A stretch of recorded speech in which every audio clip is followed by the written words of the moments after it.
नमस्कार। आज हम आपको एक ऐसे मुद्दे की गहराई में ले जाने वाले हैं जिसने मणिपुर को पिछले 16 महीनों से झकझोर कर रख दिया है। मणिपुर की हिंसा के बारे में जितनी जानकारी सामने आई है वह हमारे समाज की संवेदनशीलता और प्रशासन की असफलता की कड़ी परीक्षा रही है। यह मामला अब सिर्फ मणिपुर की सड़कों तक सीमित नहीं है, बल्कि यह देश की राजनीति और सुरक्षा व्यवस्था पर भी एक बड़ा सवाल खड़ा कर रहा है। आज हम देखेंगे कि इस हिंसा के पीछे के कारण क्या हैं और यह कैसे एक ऐसे मोड़ पर पहुंच गई है जहां अब भी कोई ठोस समाधान नजर नहीं आ रहा है। मणिपुर में हिंसा का यह मामला राजनीतिक रूप से बेहद जटिल हो चुका है। मणिपुर की हिंसा की शुरुआत 2022 में हुई, जब विभिन्न जातीय समूहों के बीच तनाव और संघर्ष बढ़ने लगे। राज्य में कुकी और मैती समुदाय के बीच शुरू हुआ यह विवाद तेजी से हिंसक संघर्ष में बदल गया, जिसने पूरे मणिपुर को अपनी चपेट में ले लिया। मुख्य आरोपी इस संघर्ष में 3 प्रमुख लोग हैं: प्रधानमंत्री नरेंद्र मोदी, गृह मंत्री अमित शाह और मणिपुर के मुख्यमंत्री एन बीरेंद्र सिंह। इन तीनों का एक ही दल से संबंध है, लेकिन राज्य में उनके बीच का विश्वास का संकट इस संघर्ष को और भी जटिल बना रहा है। इन प्रमुख व्यक्तियों की भूमिका इस संघर्ष को सुलझाने में कितनी प्रभावी रही है, यह सवाल अब उठने लगा है। प्रधानमंत्री मोदी और गृह मंत्री शाह का समर्थन करने वाली सरकार के सदस्य यह दावा करते रहे हैं कि केंद्र की डबल इंजन सरकार मणिपुर की स्थिति को सुधारने में सक्षम है, लेकिन वास्तविकता यह है कि राज्य और केंद्र के बीच की खाई केवल बढ़ती जा रही है। मुख्यमंत्री एन जार्क्स बीरेंद्र सिंह की स्थिति और उनकी कार्रवाई पर गंभीर सवाल उठ रहे हैं, खासकर तब जब उन्हें न तो केंद्रीय बलों का समर्थन मिल रहा है और न ही अपनी सरकार के भीतर से पूरी सहायता। जैसे जैसे समय बीत रहा है, मणिपुर की स्थिति और भी जटिल होती जा रही है। जब से राज्य सुरक्षा सलाहकार कुलदीप सिंह को यूनिफाइड कमांड का अध्यक्ष नियुक्त किया गया है, यह कमांड भी हिंसा पर काबू पाने में असमर्थ रही है। यूनिफाइड कमांड की जिम्मेदारी लेना केंद्र और राज्य दोनों का एक संयुक्त प्रयास है, लेकिन यह प्रयास अब तक सफल नहीं रहा है।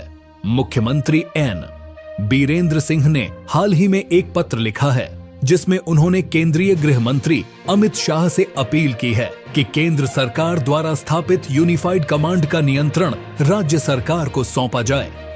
मुख्यमंत्री का कहना है कि केंद्रीय कमांड नाकाम हो चुका है और अब राज्य सरकार को ही स्थिति को संभालने की जरूरत है।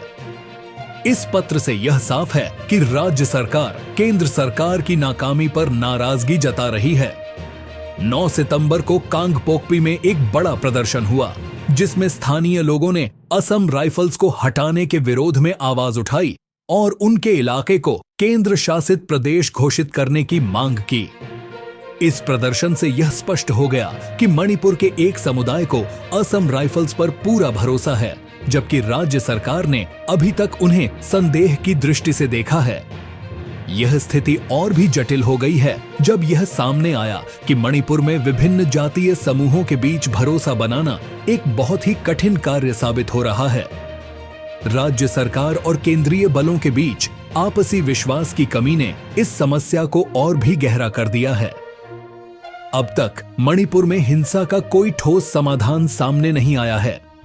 राज्य स्तर पर दोनों पक्षों के बीच मध्यस्थता करने वाले अधिकारियों का कहना है कि जब तक केंद्र सरकार खुद आगे नहीं आएगी, शांति की स्थापना संभव नहीं है। इस समय मणिपुर एक अजीब सी भूतहा स्थिति में है, जहां केंद्र और राज्य दोनों ही अपनी अपनी आवाजें उठा रहे हैं, लेकिन कोई ठोस समाधान सामने नहीं आ रहा है। अभी तक मणिपुर के इस संघर्ष पर केंद्र सरकार का स्पष्ट और प्रभावी कदम नहीं दिख रहा है। राज्य सरकार और केंद्र के बीच के तनाव ने स्थिति को और भी जटिल बना दिया है। मणिपुर से आने वाली तस्वीरें और रिपोर्ट्स अब भी हताश करने वाली हैं और यह सवाल उठता है कि क्या केंद्र सरकार इस मामले में सक्रिय भूमिका निभाने को तैयार है। मणिपुर में हाल ही में स्थिति और भी खराब हो गई है। 1 सितंबर को ड्रोन हमलों की शुरुआत हुई, जो इस हिंसा को एक नए स्तर पर ले गई है। रॉकेट हमलों ने भी स्थिति को और भी जटिल बना दिया है। पिछले 9 दिनों में 11 लोगों की मौत हो चुकी है, जिनमें एक पूर्व सैनिक भी शामिल है। इन हमलों के दौरान सीआरपीएफ के कैंप को निशाना बनाया गया और कांगपोकपी गांव में एक महिला की मौत भी हुई। ड्रोन हमलों के साथ साथ पुलिस और नागरिकों के बीच संघर्ष ने स्थिति को और भी गंभीर बना दिया है।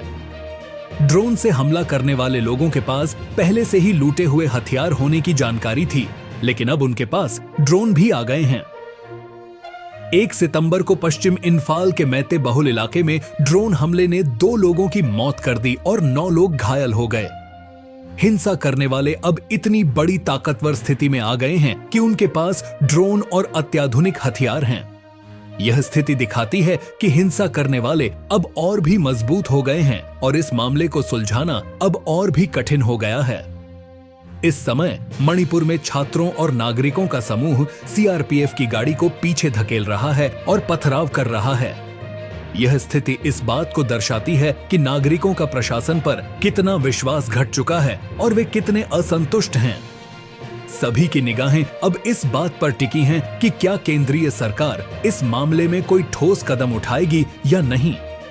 यह भी देखना होगा कि क्या राज्य सरकार और केंद्र सरकार के बीच का तनाव कम होगा और क्या मणिपुर में हिंसा का कोई स्थायी समाधान निकलेगा। हमारे दर्शकों से अनुरोध है कि वे इस गंभीर मुद्दे पर अपनी राय साझा करें। कृपया इस वीडियो को लाइक करें, सब्सक्राइब करें और कमेंट सेक्शन में अपनी टिप्पणियां लिखें। आप क्या सोचते हैं, क्या मणिपुर की हिंसा का कोई समाधान निकलेगा? क्या केंद्र और राज्य सरकार मिलकर इस समस्या को सुलझा सकेंगी? अपनी राय हमें बताएं और इस महत्वपूर्ण मुद्दे पर चर्चा में शामिल हों। मणिपुर में स्थिति अब भी बेहद गंभीर है और कई सवाल अनुत्तरित हैं। क्या केंद्र सरकार इस मुद्दे पर प्रभावी कार्रवाई करेगी? क्या राज्य और केंद्र के बीच का तनाव कम होगा? भविष्य में इस मामले में क्या और भी चौंकाने वाले घटनाक्रम सामने आएंगे? ये सभी सवाल हमारे सामने हैं और हम इन सवालों के जवाब जानने के लिए इंतजार करेंगे। न्याय और पारदर्शिता की दिशा में हमारी कोशिश जारी रहेगी। धन्यवाद और जुड़े रहिए हमारे साथ।